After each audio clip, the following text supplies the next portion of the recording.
আমার মুসলমান ভাইয়েরা, এই চতুর্দিকে হাজার হাজার মানুষের কবরস্থান আছে। এই কবরস্থানগুলোতে যেই ব্যক্তি ঈমান নিয়ে যাইতে পারবে, আমল নিয়ে যাইতে পারবে, অন্ধকার কবর আর অন্ধকার থাকবে না। আল্লাহ পাক কবর তাকে জান্নাতের বাগান বানায়া দিবেন। জোরে কোন ঠিক কিনা? ও আমার মৌলভীবাজার জেলার ইমানদার ভাইয়েরা শোনেন, আল্লাহর নবীর একটা হাদিস আপনাদেরকে শোনায়।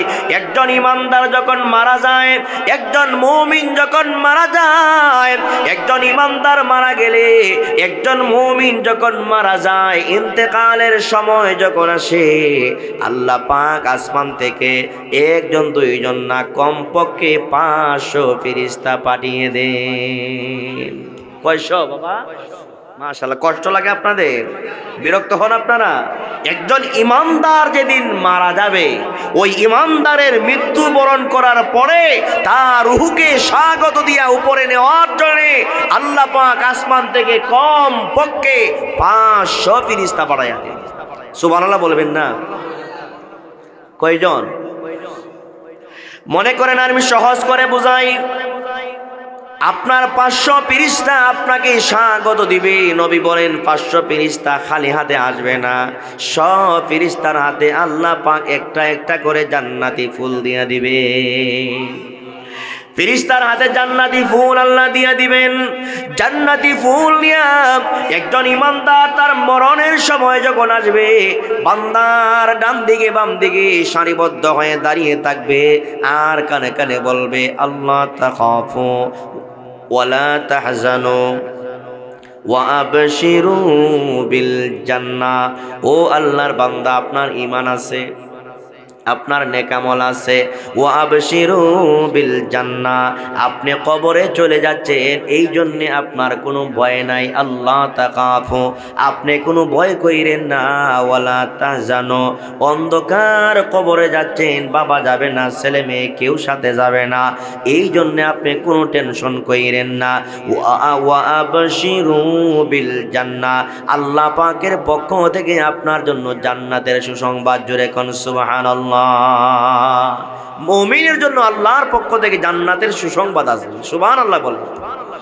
তো আল্লাহর নবী বলেন, শুনেন, একজন ইমানদার যখন মারা যায়, 500 ফেরেশতা তাকে স্বাগত দিয়ে নিয়ে যায়। ওই বান্দাকে যখন আমরা কবরে দাফন করি, 3.5 হাত মাটির নিচে যখন দাফন করে একে একে সবাই আমরা চলে আসি, কেউ তো আর আমরা কবরে থাকি না, একজন একজন করে সবাই নিজ নিজ দায়িত্বে বাড়িতে চলে আসে। নবী বলেন, বান্দা যখন একাকার হয়ে যায়, দুনিয়ার মানুষ আত্মীয় স্বজন সবাই যখন বাড়িতে চলে যায়, আল্লাহর পক্ষ থেকে 2 জন ফেরেশতা মুনকার নাকির নামে 2 জন ফেরেশতা কবরে আসে। মুনকার নাকির নামে 2 জন ফেরেশতা কবরে আসে। কবরে আইসা আপনার ঈমান আর আমল থাকলে পরে আপনার কোনো ভয় নাই। আপনার কবরে ফেরেশতা থাকবে, ফেরেশতা আপনাকে কি দিবে? আপনাকে অভয় দিবে। মুনকার নাকির আইসা আপনাকে সহজভাবে 3টা প্রশ্ন করবে। আপনাকে বলবে, মার রাব্বুকা, আপনার ভিতরে ঈমান আছে, আপনার টেনশন নাই, আপনি সাথে সাথে বলবেন রব্বি আল্লাহ।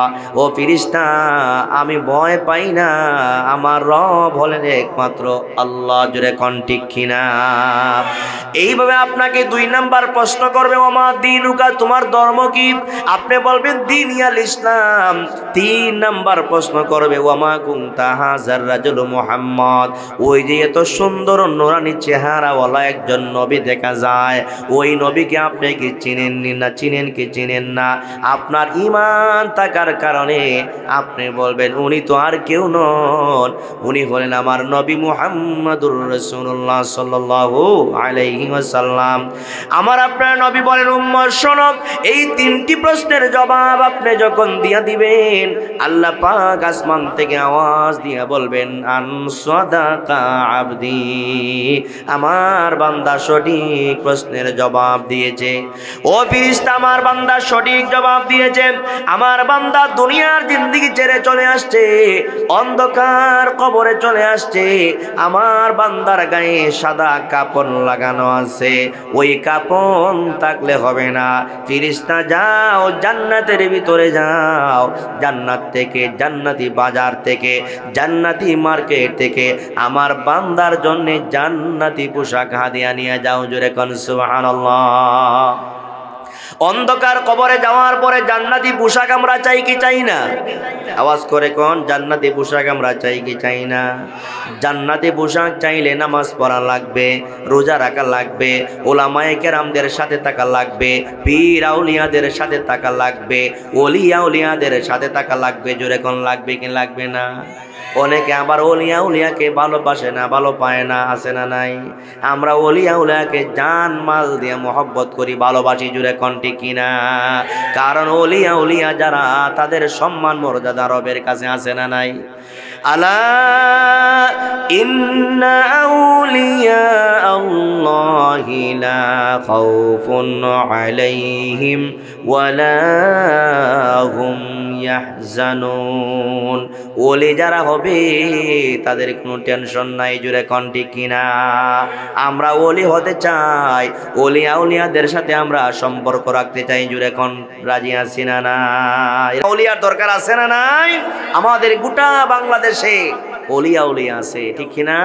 এই কারণে বড় বড় আযাব আর গজব থেকে আমাদের দেশকে বাঁচিয়ে রাখেন কে? করোনা মহামারী যখন আসলো, কোভিড-19 যখন আসলো, করোনা ভাইরাসে সারা দুনিয়াকে থমকে দিয়েছে, নীরব করে দিয়েছে, লক্ষ মানুষ মৃত্যুবরণ করেছে। কিন্তু আমার সোনার বাংলাদেশে ওলামায়ে কেরামদের রাজধানী, আলেম ওলামার রাজধানী, মসজিদ মাদ্রাসার রাজধানী হলো এই সোনার বাংলাদেশ। যেখানে যাবেন সেখানেই মসজিদ আছে, মাদ্রাসা আছে, মাথায় টুপি আছে, লম্বা জুব্বা আছে, কোরআনের তেলাওয়াত হয়, নামাজ হয়, তাসবিহ তাহলিল হয়, ওলিয়া উলিয়াদের দরজগা আছে, খানকা আছে। এই সমস্ত থাকার কারণে সোনার বাংলাদেশকে করোনা ভাইরাসের মহামারী থেকে আল্লাহ পাক হেফাজত করেছেন। জোরে কোন ঠিক কিনা? না হয় যেই করোনা আসছিল আমাদের তেমন কিছু নাই, তারপরও সহায় সম্বলহীন আমরা, আমাদেরকে আল্লাহ পাক দয়া করে মায়া করে হেফাজত করেছেন, ঠিক কিনা? তাহলে ওলিয়া উলিয়াদের সাথে থাকার দরকার আছে না নাই? পীর বুজুর্গদের সাথে থাকতে হবে।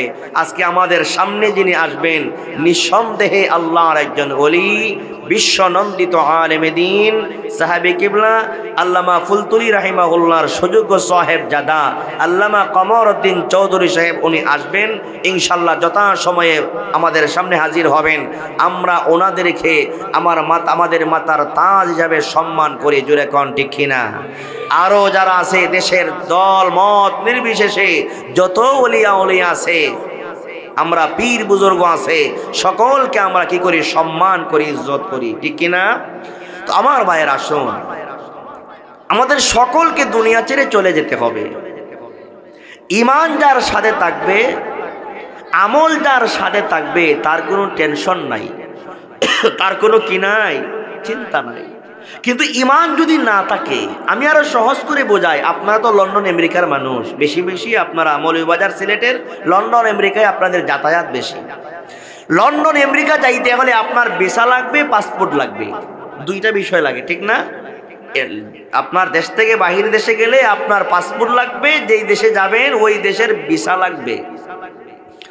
যেই দেশে আপনি যেতে চান ওই দেশের পাসপোর্ট আর ভিসা যদি আপনার থাকে, আপনার কোনো টেনশন নাই। আপনার সাথে কেউ না গেলেও ইমিগ্রেশন শেষে আপনাকে স্বাগত দিয়া আপনাকে ওই দেশ পর্যন্ত বিমান আপনাকে পৌঁছায়া দিবে।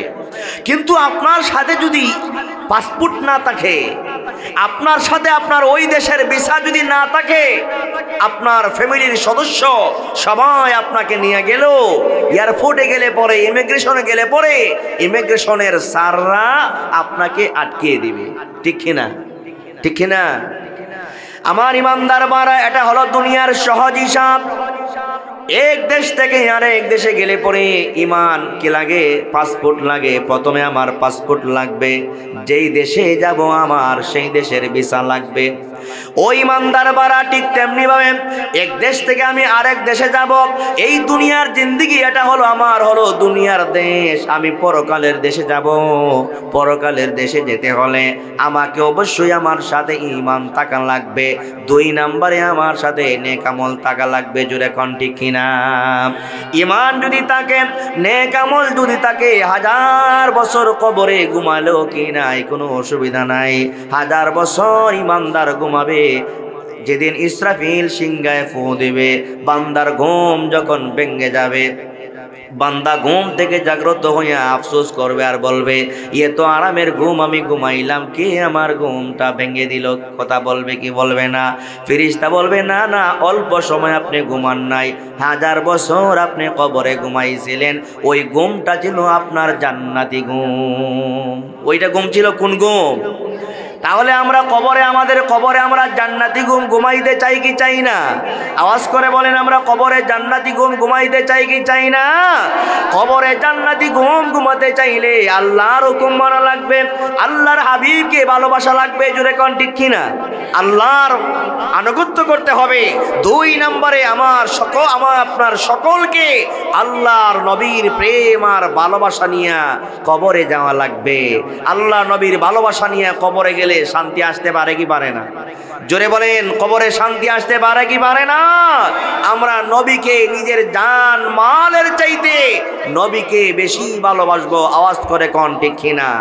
প্রয়োজন যদি হয় নবীর জন্য, প্রয়োজন হলে নিজের জীবন দিয়া দিব, প্রয়োজন হলে সব কিছু কুরবান করব, তারপর আমরা আমাদের নবীকে সব চাইতে বেশি ভালোবাসবো। আওয়াজ করে কোন রাজি আছি না নাই?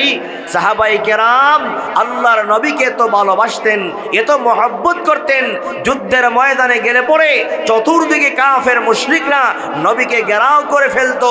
উহুদের ময়দানে আল্লাহ নবীকে চতুর্দিকে ঘেরাও করে ফেলেছে, তারপরও সাহাবায়ে কেরাম নবীকে মাঝখানে রেখে চতুর্দিকে ঘেরাও করে দাঁড়িয়ে আছেন।